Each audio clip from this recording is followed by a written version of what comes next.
একটি আন্দোলন টানা প্রায় ২ মাসের চাপ, শেষ পর্যন্ত পদ ছাড়তেই হলো ভারতের শিক্ষামন্ত্রী ধর্মেন্দ্র প্রধানকে। আর তার কয়েক ঘন্টার মধ্যেই ঘোষণা এলো নতুন শিক্ষামন্ত্রীর নাম।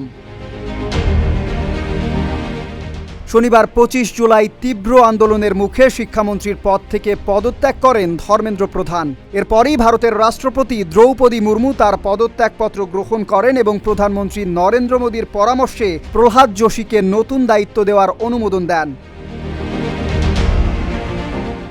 প্রহ্লাদ যোশী কর্ণাটকের একজন লোকসভা সদস্য।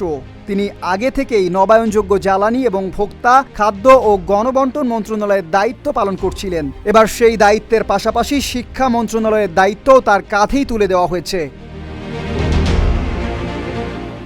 ধর্মেন্দ্র প্রধানের পদত্যাগের দাবিতে প্রায় ২ মাস ধরে আন্দোলন চালিয়ে আসছিল ভারতীয় তরুণরা।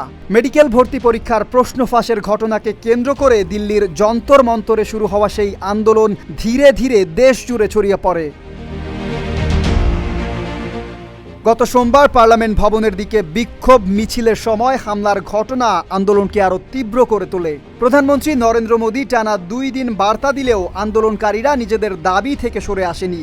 শেষমেশ দীর্ঘ আন্দোলনের পর শিক্ষামন্ত্রীর পদত্যাগ এবং নতুন শিক্ষামন্ত্রী নিয়োগের মধ্য দিয়ে ভারতের রাজনৈতিক অঙ্গনে শুরু হলো নতুন এক অধ্যায়।